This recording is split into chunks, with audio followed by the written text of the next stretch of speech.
Bonjour à tous, bienvenue dans votre émission Bande de foot. Enfin de retour avec mes chers compères. À ma droite, monsieur Titou, comment tu vas? Ça va, et toi? Ça va très bien. Et à ma gauche, monsieur Malcolm, le champion des pronostics de la saison, grâce à la pandémie de Covid-19, bien évidemment. Monsieur le champion, comment tu vas? Vous voyez la mauvaise foi un peu du mec, franchement, c'est... Il a gagné comme l'arrêt de la Ligue 1. Voilà. Faut accepter de perdre parfois. Comme l'OM qui s'est qualifié en Champions League grâce à l'arrêt de la Ligue 1. Mais oui, c'est ça. Faut accepter de perdre. Au lieu de remettre les compteurs à zéro comme le championnat hollandais, non. Non, par contre, c'est mon titre que je remets à zéro. Donc, messieurs, on enchaîne avec la présentation du programme. Aujourd'hui, nous allons revenir sur la Champions League qui a repris ses droits cette semaine. On enchaînera ensuite avec le Paris Saint-Germain et plus précisément avec Thomas Tuchel. Est-il menacé ou pas? On enchaînera sur le Classico qui a eu lieu entre le FC Barcelone et le Real Madrid. Et on terminera avec les pronostics. Messieurs, la Ligue des Champions qui est enfin de retour. Enfin. Nos clubs français se sont présentés. L'Olympique de Marseille, le Paris Saint-Germain et Rennes. Une semaine assez mitigée pour nos clubs français. On va commencer rapidement avec l'Olympique de Marseille, messieurs. Une défaite 1-0 sur la pelouse de l'Olympiakos. Un match qui était plutôt prenable. Les Marseillais ont très mal géré le match. Un but en fin de rencontre. Qu'est-ce qu'on peut dire de plus? Ces clubs français en Ligue des Champions qui... Pour Marseille, je pense qu'ils pouvaient quand même faire un match nul. Au moins prendre un point, bien sûr. Maintenant, ils n'ont pas su gérer la fin de match. Et en Ligue des Champions, ça paye cash, quoi. Surtout que celui qui donne la passe D, c'est Marseillais. Valbuena qui a fait un très très bon match d'ailleurs. Et lui, il a dit qu'il avait pas trouvé cette niaque. Il trouvait qu'il manquait un peu d'envie côté Marseillais. Moi, en fait, pourquoi je suis beaucoup déçu par l'Olympique de Marseille, c'est que attendre tout ça d'années pour au final c'est exactement ça, ouais. Au final se louper, parce que est-ce qu'ils avaient pas trop de pression par rapport à l'enjeu, parce que ça fait des années que le peuple marseillais attend cette compétition là. Effectivement. Et franchement, si c'est pour aller faire encore un zéro pointé, ouais, là c'est bien parti. Et en plus, ce qui me tue, c'est que c'est bien beau de célébrer les victoires des autres clubs qui gagnent des champions. Mais il faut gagner en poule aussi. Ah là, c'est une petite pique pour les... Là, c'est une petite pique, mais je veux pas aller là-dedans. Moi, c'est juste au niveau de l'attente qu'il y a autour de cette équipe.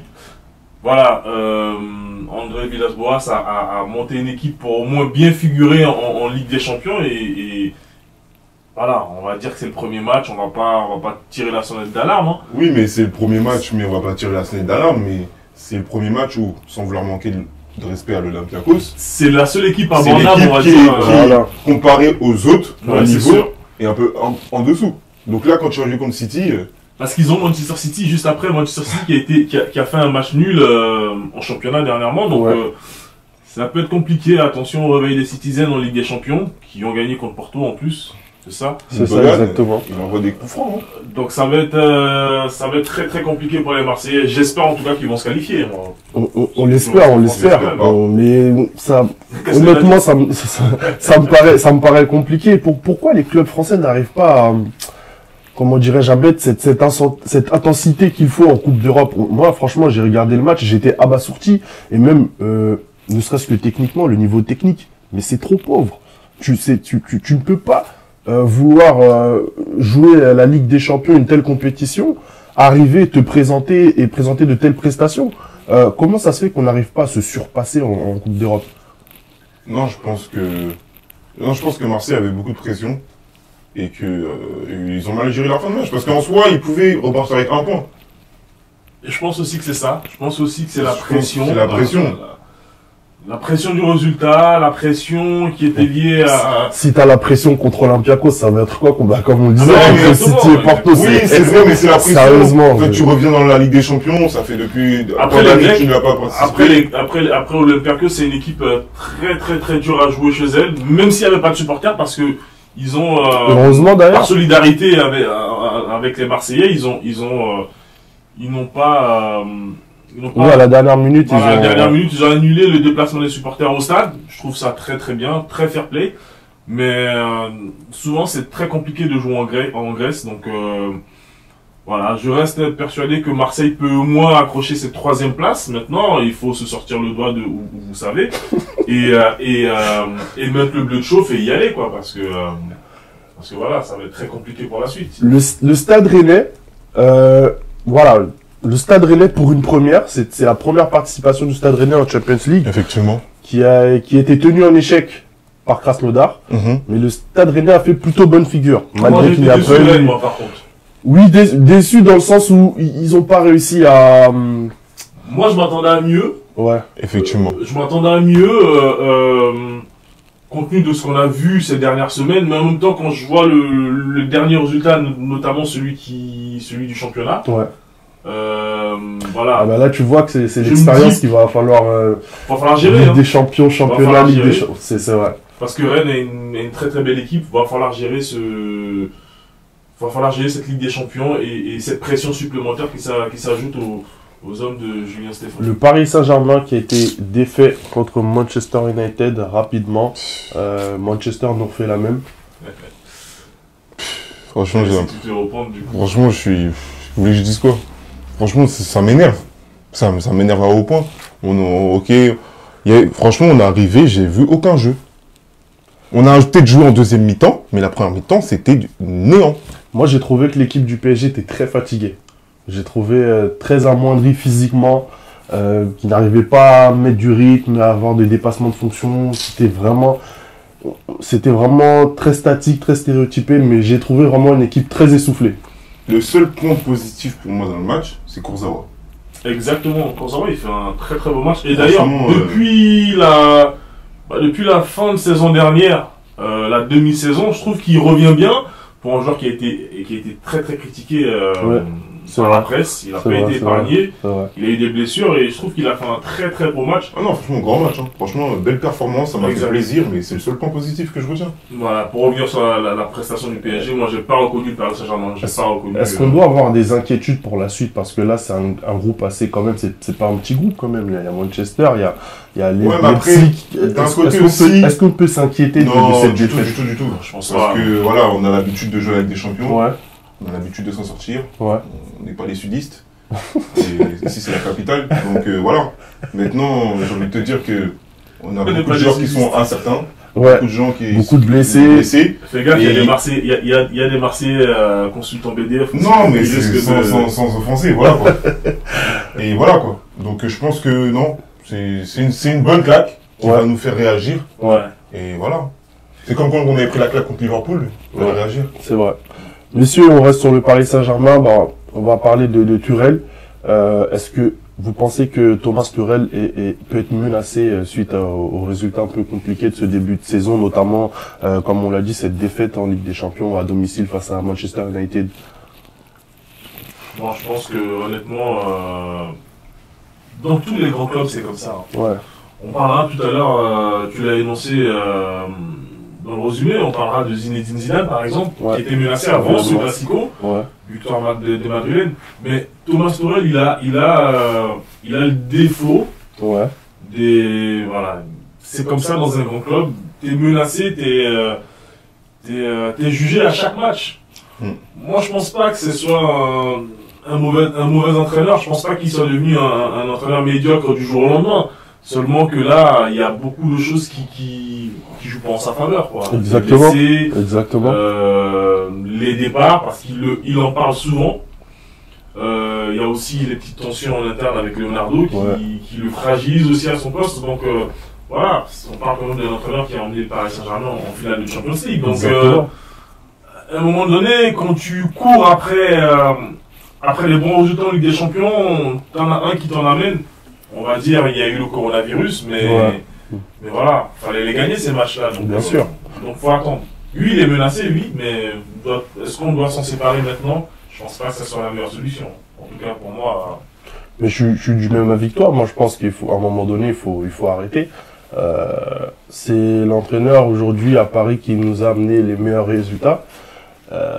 On est passé à ça de la Ligue des Champions. Nous sommes passés à ça de la Ligue des Champions. Il a gagné tous les titres nationaux. Il fait une saison exceptionnelle. Et d'autant plus, parce qu'on parle du coronavirus, mais oui, c'est je pense que c'est plus difficile de faire une saison comme ça avec la pandémie qu'il y a eu, avec l'arrêt des matchs et de se remettre. Moi, j'étais inquiet. J'étais vraiment inquiet parce que le championnat de France, faut savoir qu'il avait été arrêté. Les autres championnats ont repris beaucoup plus tôt. Je me disais qu'on allait avoir un manque de rythme et tout ça. Et finalement, il a réussi à ramener ce fighting spirit à cette équipe. Après pour finir avec Thomas Tuchel, au fait, beaucoup d'observateurs déplorent le manque d'identité de jeu du Paris Saint-Germain. Mais en même temps, on peut pas être tous Guardiola ou Bielsa. Exactement. J'ai ce débat-là avec beaucoup de personnes. Est-ce qu'aujourd'hui, il faut apporter plus d'importance à l'aspect tactique plutôt qu'à l'aspect mental et au niveau de la cohésion d'un groupe? Ouais. Je pense que aujourd'hui, ce qui fait les grandes équipes maintenant, c'est la cohésion. La cohésion, le management des hommes, plus que la tactique, quoi, pour moi. Et c'est peut-être pour ça qu'on voit pas ce côté-là. Tourelle préfère plutôt le côté rapport humain, le côté management avec ses joueurs, plutôt que le côté tactique, quoi. Messieurs, on enchaîne avec le Classico qui a eu lieu au Camp Nou, le Barça qui s'est incliné face au Real Madrid, 3-1 pour les Madrilènes. On a vu un super match de football, moi je me suis régalé, malgré que je sois catalan. Mais j'ai vu une belle rencontre entre deux grosses équipes. C'est allé du tac au tac, il y avait de l'intensité, du rythme, il y avait des beaux gestes. Il y avait des beaux gestes comme on aime, et puis une belle équipe de Madrid qui m'a surpris. Je m'attendais pas à aller voir à ce niveau-là, honnêtement.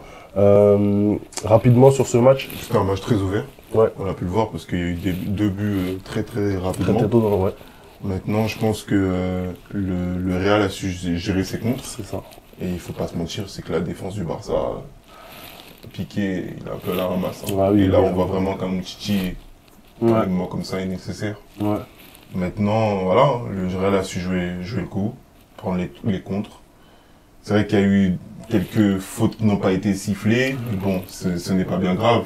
C'est récurrent aussi avec le Real Madrid, ces problèmes d'arbitrage. C'est vrai qu'ils ont, des fois on a l'impression que bon, ils ont toujours ce petit coup de pouce, mais bon.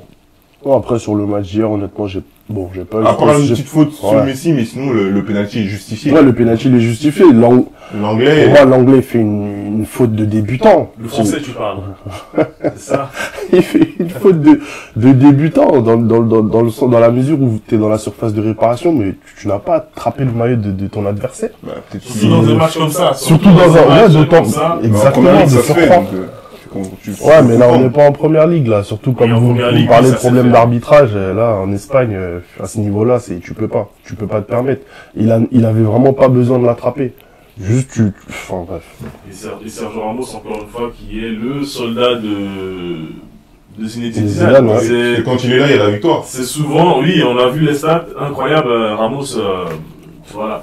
Et c'est son 100e but. Mais de rien, pour un défenseur, sans but. Les attaquants, ils ne permettent pas.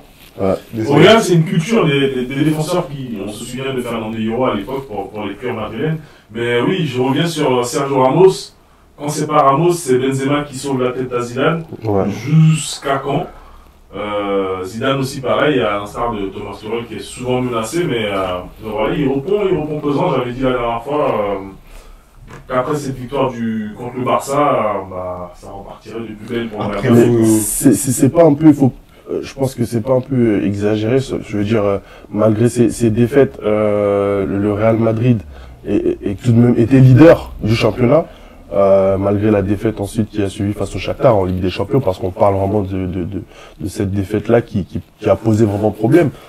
Mais c'est pas un peu exagéré. Je veux dire, Zidane, il nous fait une remontada extraordinaire à la reprise de la Liga. Il réussit à prendre le titre au Barça. Et puis là, le menacer comme ça alors qu'il est encore leader. Enfin, je veux dire, c'est... Mais c'est ce que je disais tout à l'heure. Mais avant le match, c'était la Real Sociedad qui était leader. Ouais. Oui, mais bon, je veux dire, il est... Enfin, il joue son top, quoi. C'est ce que je disais tout à l'heure, c'est le problème des grands entraîneurs, des grands clubs. Au fait, t'as une pression permanente. Peu importe ce que t'as gagné, peu importe qui tu es. Moi, je suis désolé, Zidane ne va pas avoir ne peut pas avoir un statut d'intouchable. Non, c'est pas d'intouchable, bien sûr. Dans ce cas-là, le Real peut perdre 4, 5, 6 matchs et puis on dit rien. C'est ça le problème. Messieurs, on enchaîne avec les pronostics. Bien évidemment, on va terminer avec les pronostics sur la Ligue des Champions. On va voir quelques matchs, notamment de nos Français. On va commencer avec l'Olympique de Marseille, qui reçoit Manchester City. Est-ce que vous pensez, messieurs, que Marseille peut se relancer? Titou, ton pronostic? Pronostic 2-0. Est-ce qu'on peut jouer les buteurs là aussi? Bien sûr, allez-y. Bah oui, faites-vous plaisir. 2-0, but de Mahrez Ouais. et but de Sterling. Mahrez, ancien supporter marseillais, c'est ça? Ouais, ancien supporter marseillais. Vas-y, Bodi, alors je t'écoute. Hein. Moi, je vais, bien sûr, Manchester City. Manchester City, je dirais 2-0 aussi. Mais je vais pas jouer les buteurs. Moi, je dirais une victoire de City avec un but de Kevin De Bruyne. Okay. Pas mal. Un but sur coup franc. Messieurs, on enchaîne avec Rennes. Rennes qui va se déplacer en Espagne à Séville. Ça va être un match très compliqué pour les Rennais. Malcolm? Écoute, moi je dirais, il se déplace à Séville, c'est ça? Ouais. Bah écoute, moi je verrais bien allez, je vais mouiller une victoire rennaise en terre. Je suis les Sévillans, je dirais bien une victoire rennaise. Allez, c'est compliqué, hein, mais on verra bien si les Rennais me donneraient raison. Moi, je vais partir sur un match nul. Je pense que Rennes peut arracher un point à Séville. Je vais partir sur un match nul. C'est tout. Moi, je pars sur une victoire de Séville, je pars sur l'expérience. Hein. Ouais. C'est des jeux, c'est une Attention, habitude de jeu. Séville, c'est une équipe qui est en UEFA. Voilà, en Europa League, c'est ça. Mais même pour arriver en Europa League, il faut arriver à la 3e place. C'est sûr, Il faut gagner, voilà. Je pense que ça va sûr. être l'expérience qui va primer. Alors, on va se diriger vers le groupe du Paris Saint-Germain et on va parler de Manchester. Manchester qui reçoit Leipzig. Ça va être un gros match, une grosse rencontre. Manchester face à Leipzig, c'est tout. Victoire de Leipzig. Leipzig? Ah ouais, à United. Ouais, United qui gagne pas là-bas. Ok. Je vois mal aussi United gagner. Ouais. Je dirais un match nul. Ouais, moi aussi, je vais plutôt partir sur un match nul. Et on va terminer avec la Juventus qui reçoit le FC Barcelone. Ça va être le gros match de cette deuxième journée. Sans CR7. Sans Cristiano Ronaldo. Dommage. Malcolm. T'as dit quoi? Juventus Barcelone. La Juve reçoit le FC Barcelone. Je dirais la Juve. Je dirais la Juventus. Je dirais, moi, que le Barça va se relancer. Une victoire 2-1 du Barça. Ça va être compliqué. Franchement, je vois bien un match nul. Un match nul? Ouais, un match nul. Les deux équipes marquent, mais un match nul. Un match nul. Pas mal, ouais, les deux équipes qui marquent, ça peut être pas mal aussi. On termine ainsi, messieurs. Merci pour votre présence, comme d'habitude. On se voit pour la prochaine émission. Merci à vous, restez-nous fidèles. Suivez-nous sur nos réseaux sociaux, Instagram, Facebook, Twitter. On se dit à la prochaine. À la prochaine. Allez.